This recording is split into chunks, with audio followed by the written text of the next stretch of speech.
کوئی بریلوی، نہ کوئی رضا خانی، نہ کوئی قاسمی، نہ کوئی نانوتوی.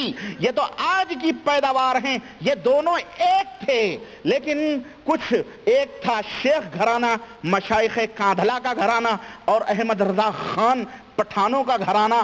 خان اور شیخ میں نہیں پٹی، شیخ کھچوے کو دھوکہ دینے والے اور پٹھان جیسا احمق آدمی جس کی کہانی بھی موجود ہے.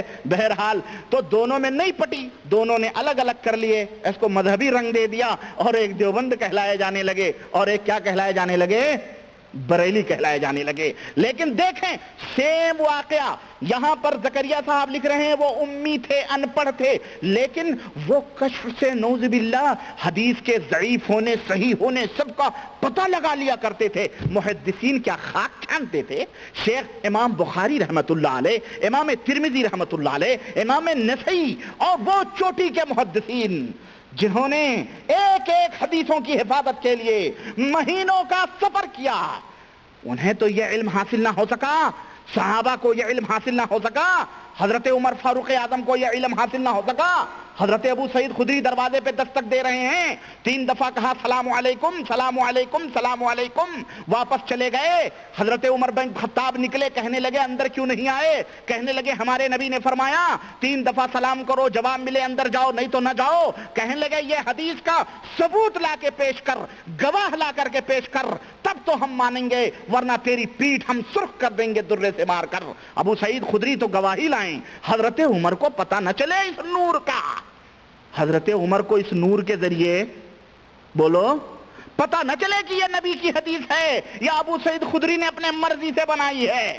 اور یہ عبدالعزیز دباغ جو ان پڑھ تھے، انہیں نور کے ذریعے سب کچھ پتہ چل رہا ہے. تو محدثین کی خدمات کا مذاق نہیں ہے تو کیا ہے؟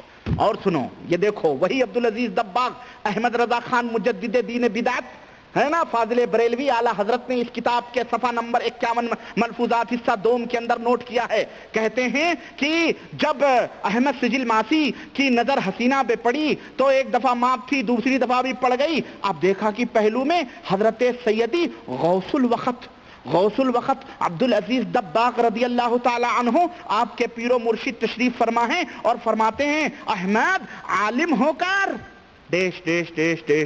عالم ہو کر انہی سیدی احمد سجل ماسی کی 2 بیویاں تھیں. اب دیکھو یہ سیدی عبدالعزیز دباغ معراج ربانی کی زبان نہیں، نہ ان کے باپ کی زبان ہے، یہ تمہاری کتاب بولتی ہے، تمہاری کتاب سنو اور مجھے الزام نہ دینا. تمہاری محفل سنوارتا ہوں، زبان میری ہے، رات تمہاری ہے. ہاں تمہاری کتابیں ہیں. یہی سیدی احمد سجل ماسی کی 2 بیویاں تھیں. سیدی عبدالعزیز دباغ رضی اللہ تعالیٰ عنہ نے فرمایا یہ نور سے حدیثوں کا مشاہدہ کرنے والا بزرگ دیکھو کیا کر رہا ہے. فرمایا رات کو تم نے ایک بیوی کے جاگتے ہوئے دوسری سے ہم بستری کی، یہ نہیں چاہیے.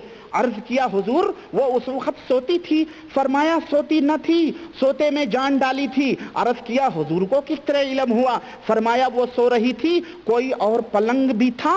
عرض کیا ہاں ایک پلنگ خالی تھا. فرمایا اس پر میں بیٹھا ہوا تھا، اس پر میں بیٹھا ہوا تھا. تو کسی وقت شیخ مرید سے جدا نہیں ہوتا ہے.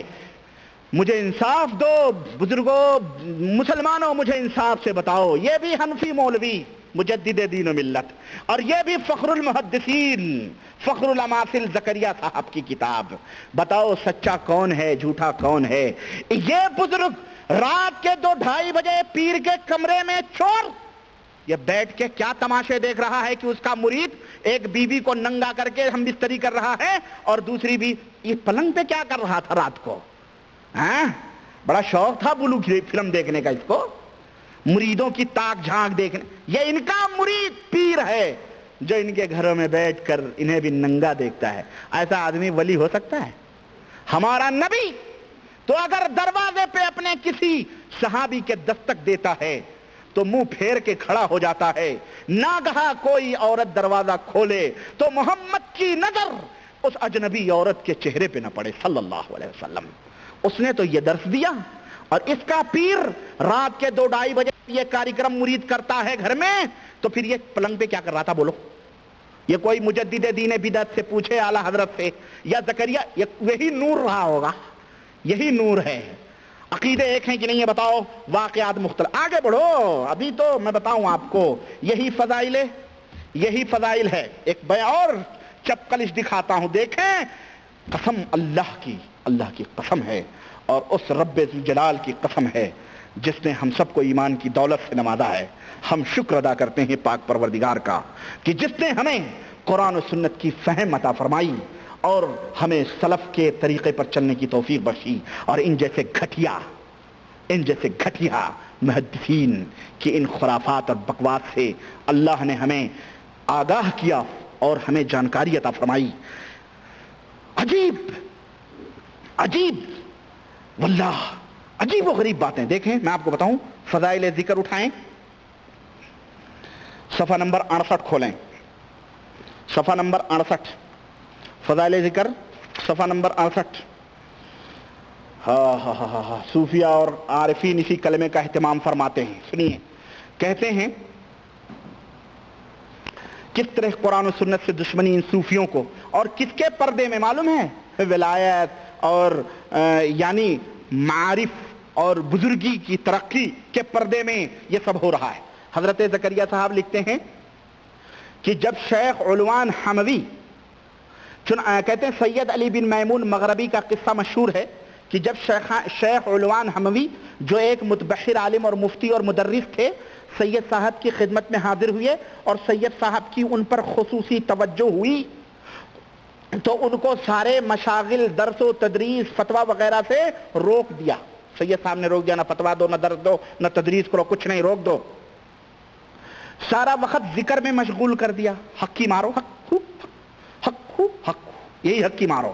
اچھا جناب علی، عوام کا تو کام ہی اعتراض اور گالیاں دینا ہے. ہاں، ایسے لوگوں کا، عوام کا تو کام ہی کیا کرنا ہے؟ اعتراض اور گالیاں دینا ہے. لوگوں نے بڑا شور مچایا کہ شیخ کے منافع سے دنیا کو محروم کر دیا، شیخ کو ضائع کر دیا، وغیرہ وغیرہ. کچھ دنوں کے بعد سید صاحب کو معلوم ہوا کہ شیخ کسی وقت کلام اللہ کی تلاوت کرتے ہیں. سید صاحب نے اس سے بھی منع کر دیا، نہ تم کلام اللہ بھی نہیں پڑھ سکتے. یہ کیا ہے معلوم ہے؟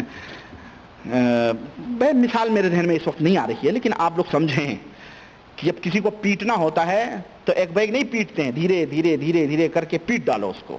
شیطان ایسے ہی کرتا ہے نا. شیطان ایسے سے دھیرے دھیرے نوافل چھوڑاتا ہے، پھر سنتیں چھوڑاتا ہے، پھر فرض بھی چھوڑوا دیتا ہے. ہاں، ایسے دھیرے دھیرے کرتا ہے. تو یہ شیطانی شیوا. قرآن بھی پڑھنے سے منع کر دیا، محروم کر دیا. کچھ دنوں کے بعد سید، اچھا پھر تو پوچھنا ہی کیا تھا. اب سید صاحب پر زندیقی اور بددینی کا الزام لگنے لگا. قرآن ہی نہیں پڑھ رہے ہیں، یہ ولی ہیں. ہمارا نبی تو لوگوں کو کہتا ہے اے لوگوں قرآن پڑھو، ایک ایک لفظ پر اللہ تمہیں 10 نیکیاں دے گا. ہے کہ نہیں؟ ہمارا نبی تو یہ تعلیم دیتا ہے. ہمارے نبی نے کبھی قرآن پڑھنے سے کسی صحابی کو منع، اور وہ تو ماشاءاللہ تبارک اللہ اللہ کا قرب حاصل کر کے چلے گئے. یہ کون سی تعلیم ہے بھیا ولیوں کی جو قرآن اور حدیث سے بھی روک رہے ہیں؟ قرآن و حدیث نہ پڑھو، درس و تدریس نہ دو، افتاء نہ دو، خلاص بس ذکر کے اندر مشغول رہو. یہ ذکر کی فضیلت زکریا صاحب نے بیان کی ہے، اور یہ جاہلوں کی جو ٹولی لے لے کے پھرتے ہیں، ان کو یہی ذکر سکھا کر کے اور علماء کا تمسخر، احادیث کا مذاق، قرآن کا مذاق اڑوا کر کے ان کو سب کچھ سکھایا جا رہا ہے، ان کو اونچے مقام پر بٹھانے کی کوشش کی جا رہی. سمجھ آ رہی ہے آپ کو؟ اسی لیے یہ جاہلوں کی ٹولیاں لے لے کے پھرتے ہیں. کچھ لوگ کہتے ہیں جی اس میں علماء بھی تو ہوتے ہیں. کون سے علماء ہوتے ہیں پتہ ہے؟ جنہیں، اب میں وہی بولتا ہوں، جنہیں تو حیض اور